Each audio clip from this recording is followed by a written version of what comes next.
Hey, what's up guys? Theo Joe here, and recently I got the Pixel phone by Google and it runs Android 7.1. So I thought you guys would be interested in 10 of the coolest new features in Android 7.1 Nougat, whether you have a Pixel phone or if you're gonna update your phone to it in the future. Oh, and by the way, these aren't really gonna be in any particular order. Starting off, the first one is app shortcuts with a long press. This is a pretty popular one. Most of you guys already know about this, but basically now on many apps, you can long press on that icon and it will bring up some shortcuts that you can instantly jump to and do an action in that app, so you don't have to click on the app, navigate to whatever button. Very similar to Apple's Force Touch on their iPhone. So one specific example is in Google Chrome. You can long press it and it gives you the option to bring up a regular or incognito tab right away. These shortcuts do need to be added by the developer, so there's not really that many apps yet that support it. It's mostly just Google-made apps, obviously, but it's still super convenient, and I'm sure we're gonna start to see these very soon. Next, number 2 is nightlight mode, which is a very similar feature to the iPhone's night shift,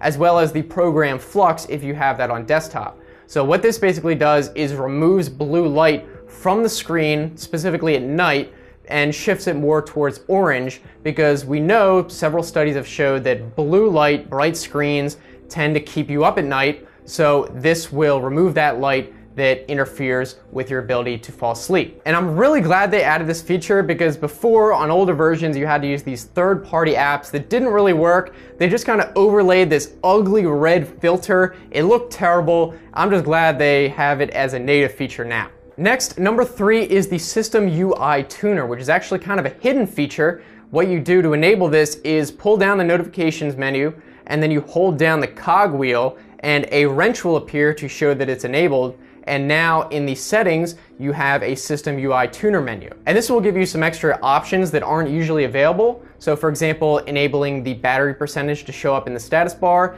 and adding some extra toggles in the status bar that you can change. And it also gives you power notification tools, which is really useful. It lets you have way more control over what notifications each app can do or can't do. So for example, if one app is being really annoying, you can set it so it can't wake up the screen or can't interrupt anything or can't even show notifications at all. It gives you a lot of fine detail control. Number 4 is an awesome new feature for when Android has to update. Before, you guys might have known every time you updated the phone, when you rebooted it, you had to wait for every app to compile. And if you had a lot of apps, it took forever and you just couldn't even use your phone. Now with the just-in-time feature, it does that all in the background, so you don't have to wait for that to happen during boot. So it boots instantly and the apps just compile when you can actually still use your phone. So now updates are just gonna be way more easier, save you a ton of time, no more waiting after you update. Number 5 is emergency information and the ability to add medical information that is relevant in an emergency that is accessible from the lock screen. You can add information like blood type, your name, your medications you're on, etc.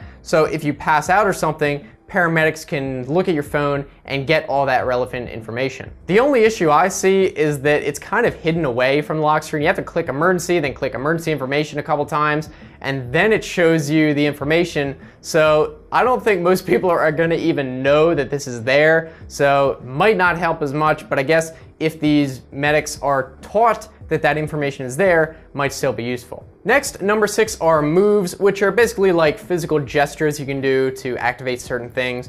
For example, on the fingerprint sensor, you can swipe down your finger to bring down the status bar and show you notifications. There's also one where you can press the power button twice and anywhere you are will instantly jump to the camera, although I think that is in a lot of phones already. And if you're already in the camera app, you can twist your hand 2 times and it will switch between the selfie camera and the back camera without having to press any buttons. So these are just kind of neat. There's only a few right now, but they might add more in the future. Number 7 is the Daydream VR platform. So Google recently implemented native virtual reality support, and they also announced a headset, a physical headset to use with this phone called the Daydream View. Unfortunately, I don't have one of these new headsets yet, so I can't show you it yet. I will be getting one, but it'll still be good to see developers creating cool new VR apps, and it'll be interesting to see what kind of stuff they come up with. Now, next, number 8 is call blocking and spam protection. Basically, if you go to the phone app, then you go to the settings, there is an option to add specific numbers to a block list. So if you're getting a spam call a bunch of times a week,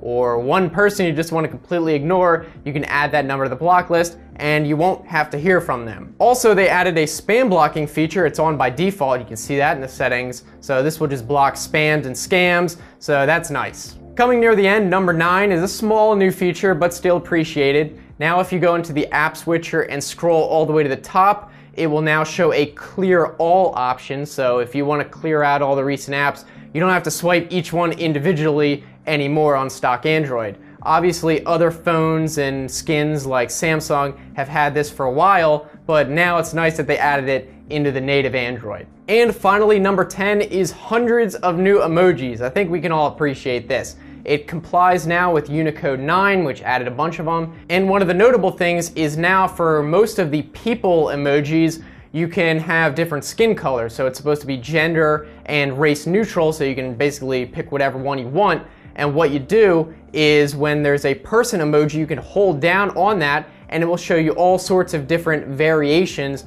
of that emoji. So if you want a white person or a black person or a woman or a man, you can now pick any of those by holding it down. And it also does that on the hand emojis, although I don't really know if there's any other emojis that have options besides the people ones, like the object ones. I think they're all just the same. And so that's it. Those are 10 of the coolest features I thought that were added to Android 7.1 and a couple of them even to 7.0. I would love to hear what you guys think. If I missed any big ones that you think I should have mentioned, let us know down in the comment section. We can talk about that down there. And if you like this video, definitely give it a thumbs up so I know you enjoyed it. I'd appreciate it. If you want to subscribe, I make new videos like this every Tuesday, Thursday, Saturday, sometimes even more, so it should be worth it. Also, if you guys want to keep watching, I've got some other videos right here that you should enjoy. You can click on these even if you're on a phone. It's a new type of annotation, so I hope you enjoy those as well. So again, I'm looking forward to hearing from you guys. Hopefully you enjoyed this video. Thanks so much for watching. I'll see you next time. Have a good one.